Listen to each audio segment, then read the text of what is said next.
I get a lot of people that come into my lives that want to talk to me about DEI, Black History Month, should we have it, should we not, and about Black Lives Matter.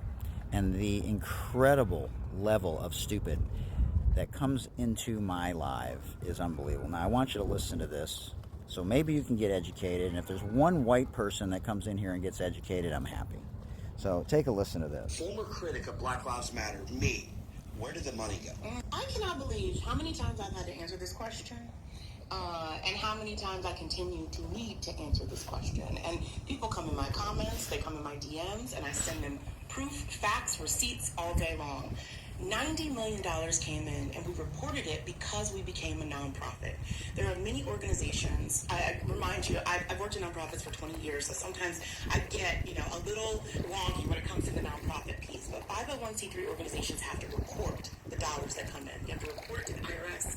You can call any nonprofit organization and say, where are your 990s? That's your tax form. They have to tell you where their money has gone.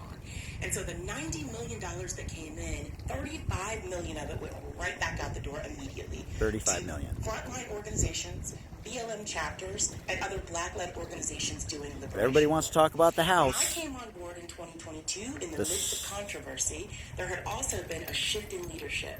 The previous leadership had stepped down.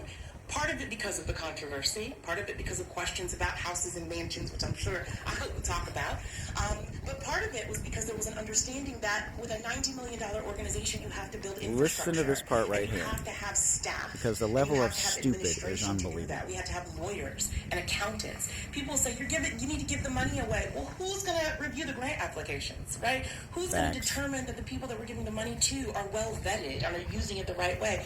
That's how nonprofits are run. So shout out to White George. If you don't follow him here on TikTok, please do so. It went to hire staff. Because this interview is amazing. Strategic plans and figure out fundraising models. When I came on board, please drop bars and bring receipts, and don't be stupid. So I often you can disagree. Went right out the door, and people say, "Oh my gosh, that's no problem still leaves $60 million." No. You want to have thoughtful conversations.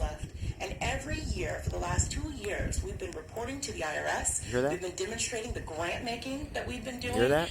We just came back from New Orleans. I hope and so. I want to shout out one of my board members, Dejanay Parker. She surprised multiple organizations with big checks to continue to do their work, primarily organizations with young women who have parents who are incarcerated. And if I hear one more person talk about the houses with the Black Lives Matter movement, it just shows how stupid you are, how ignorant and uneducated you are. You're not an ally. You don't care about mobilizing and helping break down the barriers to entry.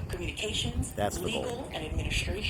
Because there's a disproportionate number of people in the Black and brown community in jail and that don't have resources.